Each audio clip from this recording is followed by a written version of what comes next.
Now let me tell you something that no one in Chicago was truly ready for, because the Chicago Bears didn't just make a good hire.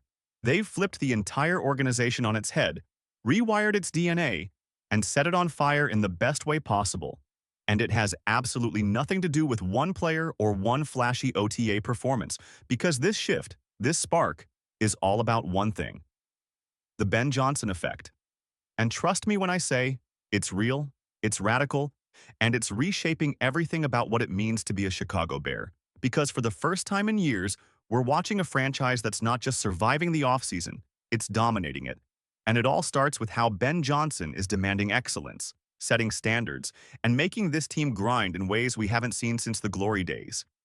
And yes, that starts with the way training camp is being handled. Because instead of cozying up with one team and calling it a day, the Bears are breaking precedent and doing something nearly unheard of.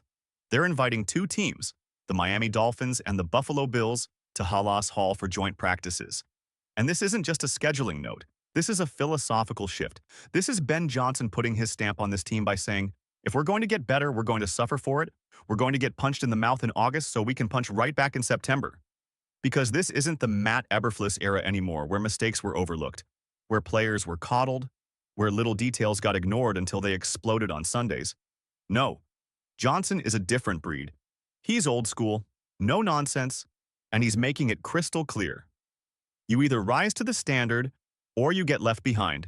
And what that means is no more soft practices, no more sluggish tempo, no more confusion or misalignments. Ben Johnson is already chewing out guys like Cole Kmet for lining up wrong during OTA drills.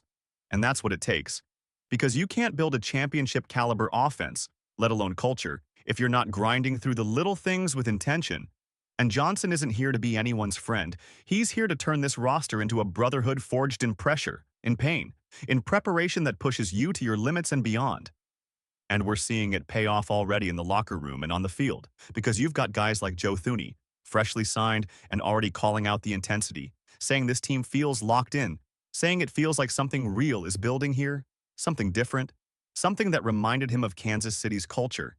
And that's not just lip service coming from a guy who's been around Super Bowl winners. That's someone who knows what championship urgency looks like, and he's seeing it in Chicago now under Ben Johnson's leadership. And on the other side of the ball, you've got veterans like Grady Jarrett, who's also brand new to this locker room, saying flat out, this isn't a program where coaches try to be your friend. And I love that. I absolutely love that. Because it means the tone is being set early. It means the expectations are clear. It means guys know what they're getting into the second they walk into Halas Hall. And it's resonating. It's trickling down already into the details of practice and the way these guys are carrying themselves. Take Tremaine Edmonds, for example, a guy who's already noted how players are mimicking Johnson's intensity, how guys are trying to match his fire every single day at practice. And that's when you know the culture shift is real, not just in theory, but in practice.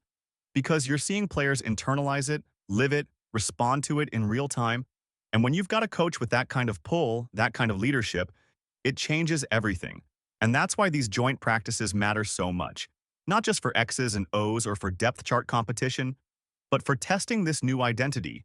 Because when you line up against the Dolphins, a high-flying speed machine of an offense, and then turn around and face the Bills, a gritty, physical, battle-tested AFC heavyweight, you find out fast what kind of team you've got, what kind of resilience you've got, and more importantly, how well your system holds up under stress, because we've seen it before, haven't we? Training camp heroes melt under real pressure, vanilla defenses get lit up in September, and teams that haven't truly been tested get exposed. But not this time, not under Johnson, because he's making sure his guys get every rep under fire, every scheme challenged, every miscue corrected, and that approach, that relentless pursuit of clean execution, that's exactly what we needed, especially after years of sloppy late-game breakdowns, because make no mistake, those fourth-quarter meltdowns last year were not about talent. They were about coaching, about focus, about detail, and Johnson isn't going to let that happen again, not on his watch. And if that means guys get embarrassed in front of the media for being 1 yard out of position, so be it, because the goal here isn't comfort. It's dominance. And as we look ahead to those joint practices, it's worth noting the familiarity factor too, because we've got some familiar faces on both squads. Mitch Trubisky, Deonta Foreman, and Darrington Evans on the Bills side, and then for the Dolphins you've got Larry Borom, James Daniels, and Artie Burns, all guys with ties to Chicago. And for our players, that adds a little extra edge, a little extra juice. And for Johnson, that's fuel, because he knows how to use those connections to light a fire under his team, to make every drill matter, to make every route, every blitz pickup, every coverage read a statement. And it's not just about exposing flaws, it's about solving them, because Johnson doesn't just bark about mistakes. He fixes them, he teaches through them, and he demands accountability while giving guys the tools to succeed. And that's why this coaching staff as a whole is such a breath of fresh air. Because it's not just Johnson, it's defensive coordinator Dennis Allen, bringing a championship-caliber mindset. It's assistants across the board who are detail-obsessed and execution-driven. And the players are eating it up, responding to it, internalizing it. And that's how you change a franchise, not through slogans or hype videos, but through culture, through reps, through sweat and repetition, and the expectation that anything less than your best simply won't fly. And the truth is, yes, we've been here before. We've felt hope in the offseason, we've believed in coaching changes, and we've been burned. But this feels different. This is different because it's not just promises. It's not just quotes. It's action. It's tangible. It's visible. And guys like Joe Thuney and Grady Jarrett aren't just talking. They're leading. They're enforcing the culture day in and day out. And when that happens, you don't just get better football players. You get a better football team. And that's why this offseason, as much as we want to get excited about the depth chart or the scheme, the biggest storyline is this. The Bears finally have a real leader at the helm, a coach with a vision, a plan, and the courage to demand excellence. And if we keep trending this way, if this intensity continues, if this standard holds, then I truly believe the Bears are going to shock some people this year, not because we're hoping, but because we're preparing harder and smarter than we have in decades. And we'll talk about all of it as it unfolds.